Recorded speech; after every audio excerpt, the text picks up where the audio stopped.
बब्बर, शेर और नन्हा तोता।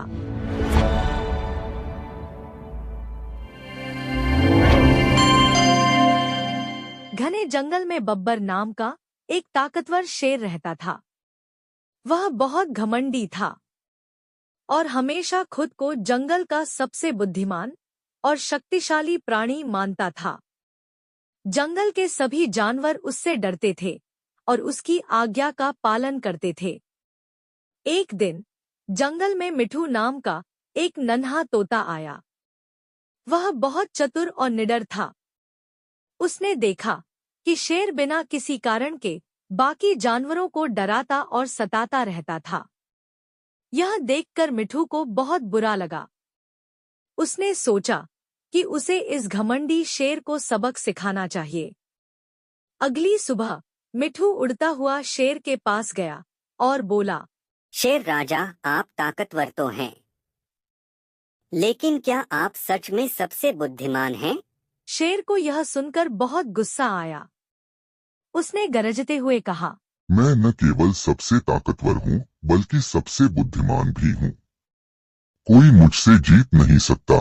मिठू हंसकर बोला, अगर आप इतने ही बुद्धिमान हैं, तो मेरे एक सवाल का जवाब दीजिए। शेर ने घमंड से सिर हिलाया। पूछो। मिठू ने एक पेड़ की ओर इशारा किया और पूछा, बताइए, इस पेड़ पर कुल कितने पत्ते हैं? शेर हैरान रह गया। उसने कभी इस बारे में सोचा ही नहीं था। वह गिनने की कोशिश करने लगा, लेकिन इतने पत्ते गिनना तो असंभव था। शेर को समझ आ गया कि वह इस सवाल का जवाब नहीं दे सकता। शेर झेंप गया और धीरे से बोला, मुझे नहीं पता मिठू। मिठू मुस्कुराया और बोला, इसका मतलब यह हुआ कि केवल ताकत ही सब कुछ नहीं होती।